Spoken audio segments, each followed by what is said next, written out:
Hey guys, welcome back. So today we're out at the range to talk about this little gem. It's recently been back in the news cycle, and I've heard this rifle, which is an SKS, referred to as an AK-47, as an assault weapon, as all sorts of things, all because of a recent event where a would-be assassin had a rifle that was similar to this one but configured differently. And of course, the news cycle globbed onto it and mislabeled the firearm completely. So we're going to take a closer look at the SKS. We're going to decide whether or not, in this video, if it's an assault weapon or if it's an AK-47 or pretty much the same thing as the media was trying to spin during that news cycle, and just have a little bit of fun with this classic rifle. Now, when I was younger, man, these things were wildly affordable, $50, $60, $70. They were everywhere. They were imported from China primarily, but we had Albanians and German and all sorts of SKS. Rifles that would come into the country over the years. And it's just a great little gun. During the survivalist era of the 80s, these things were very, very popular because you could buy 10 of the darn things and just tuck them away. And they chamber 7.62x39, popular cartridge, and very affordable cartridge, generally speaking, even today with many of the imports being banned from import. But let's do a little bit of shooting with the SKS. We're going to take a look at a bubbed SKS that would be similar to the one that would have been used in the recent news event. And then, again, we're just going to delve into the operation of it and finally bury the notion that this might be some sort of a AK variant, because it's not.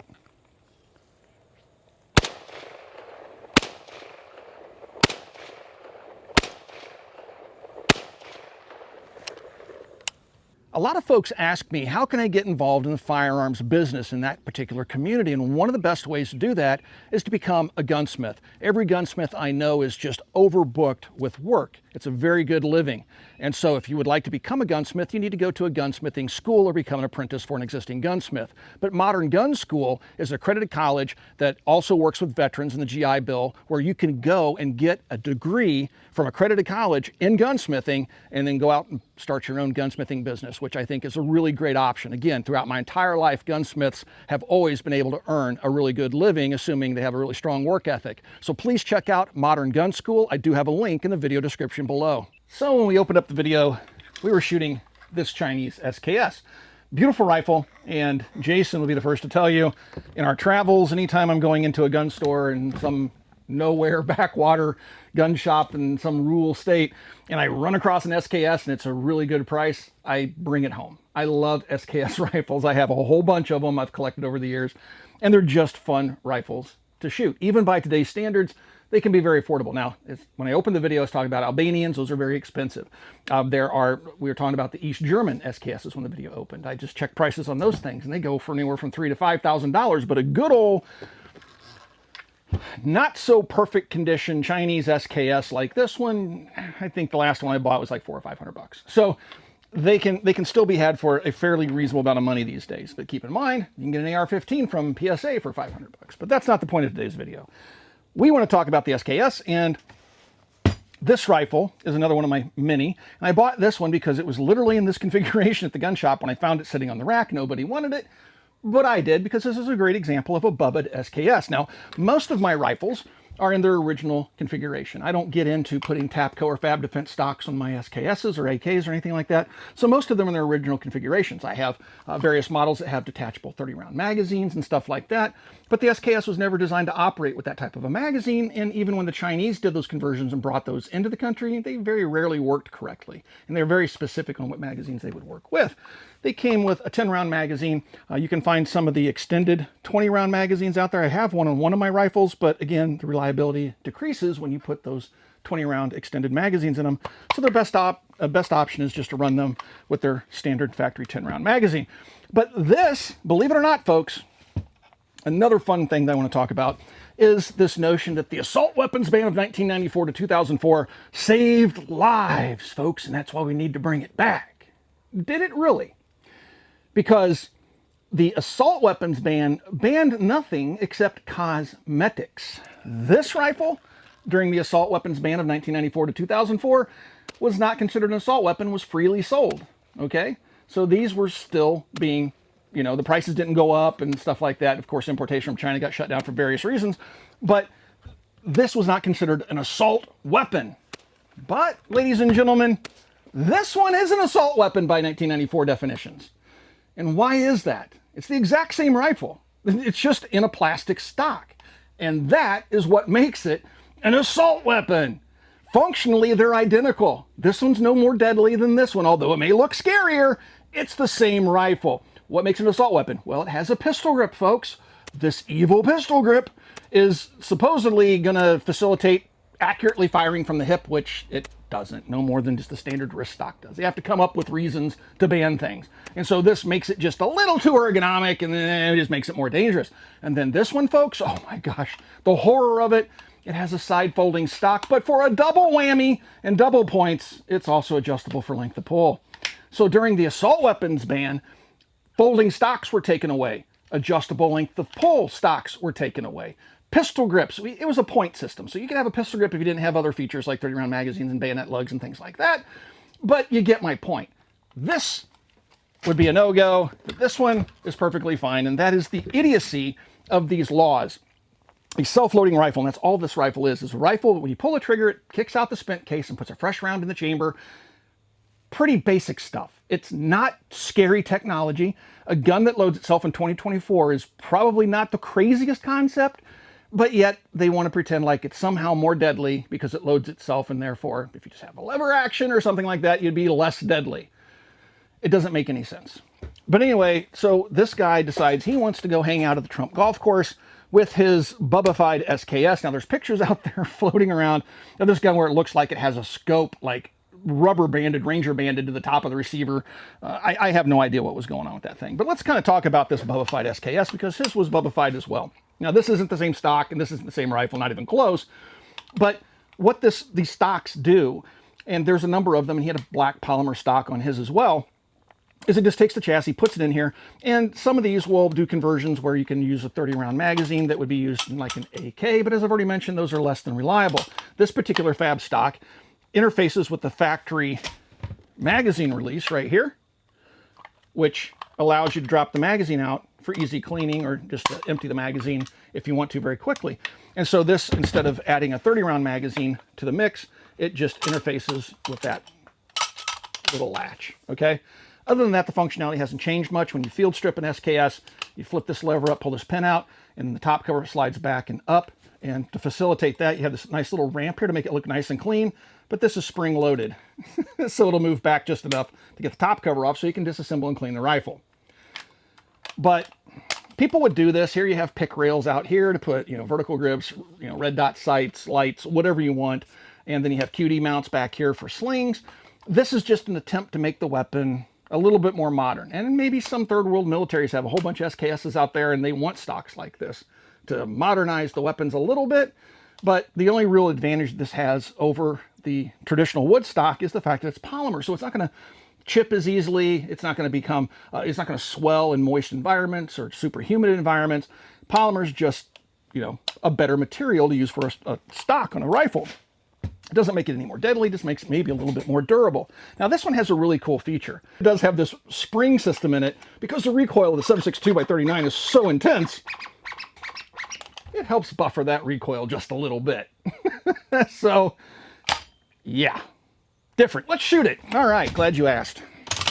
The SKS, we've talked about them here on the channel before. Not going to go into great detail, but they'll lock open last shot fired. Already showed you the magazine. This is some of the AAC ammunition. We found this stuff's actually shooting really good out of the SK as compared to some of the Norma. We were getting like 9-10-inch groups with the Norma at 100 yards, and we were getting like 3 or 4-inch groups with this at 100 yards. So we're going to shoot some of the AAC.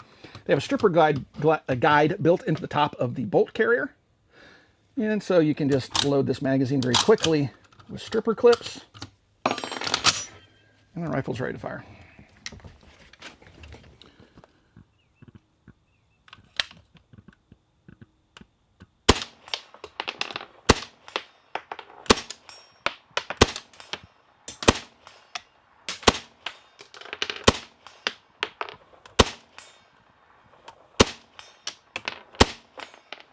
Now I will add that an Insurgency Sandstorm, Jason, our cameraman, shreds with the SKS.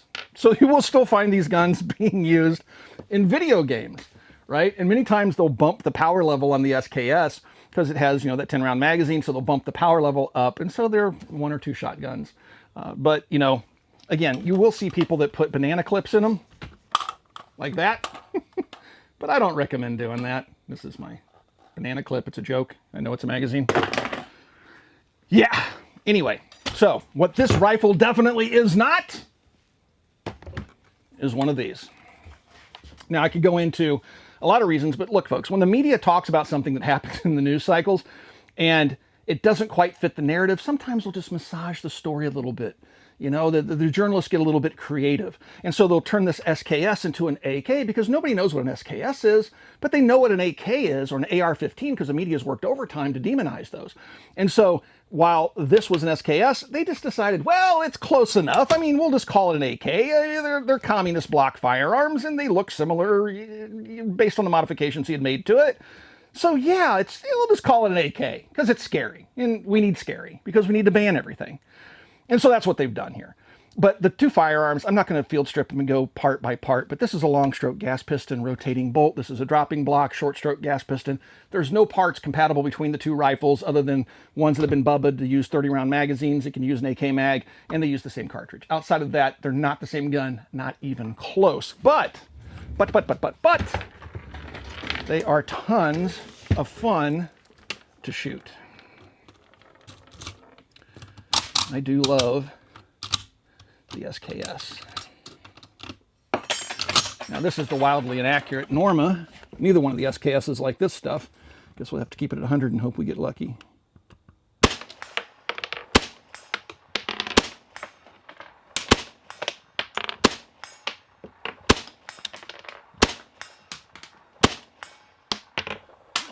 Oh no, and that's the other thing we noticed, that the Norma has been malfunctioning in this rifle. Haven't had any problems with the Norma before, but that's a second malfunction today. But we haven't had that problem with the AAC. So you can use stripper clips to load these, or you can single load them like I'm doing now. Very easy to do. Top it off if you want to. All right. So we'll show you that with the AAC, this rifle works just fine.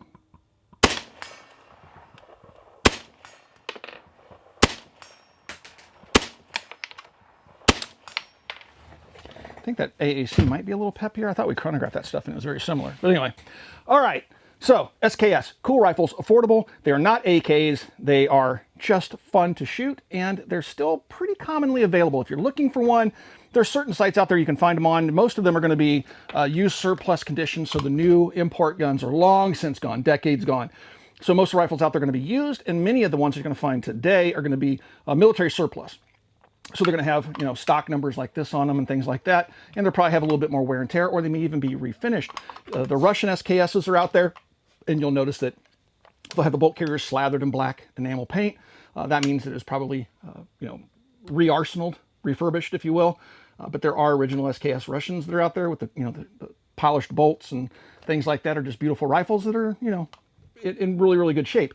The difference being a gun like this will cost you a few $100, but if you go for the more collectible versions of the rifles that are more rare or in like pristine condition, then you're going to get into very, very expensive firearms, just like pretty much everything else on the planet right now. So anyway, overall, SKS, fun rifle. Love the thing to death. Don't let the media convince you that you need to give these things up because they're just too dangerous. It's just a rifle. And they want to talk about how powerful these things are. It shoots an intermediate cartridge, folks. You want to know what a powerful cartridge looks like? I'll show you what a powerful cartridge looks like. This is completely different technology. This is operating at much higher pressures. But that's a full power rifle cartridge, and this is an intermediate power rifle cartridge. And the 5.56 that AR-15 uses, I know I have one around here somewhere, the 5.56 the AR-15 uses is very similar to the 7.62x39, just uses a smaller diameter bullet. And there's the AR-15, okay? So here you have like 122, 123 grain bullet. This is a 55 grain bullet. And this is a 155 grain bullet. So you can see that these are intermediate cartridges. They are not death rays. They're not super powerful. They're not anything the media tells you that they are.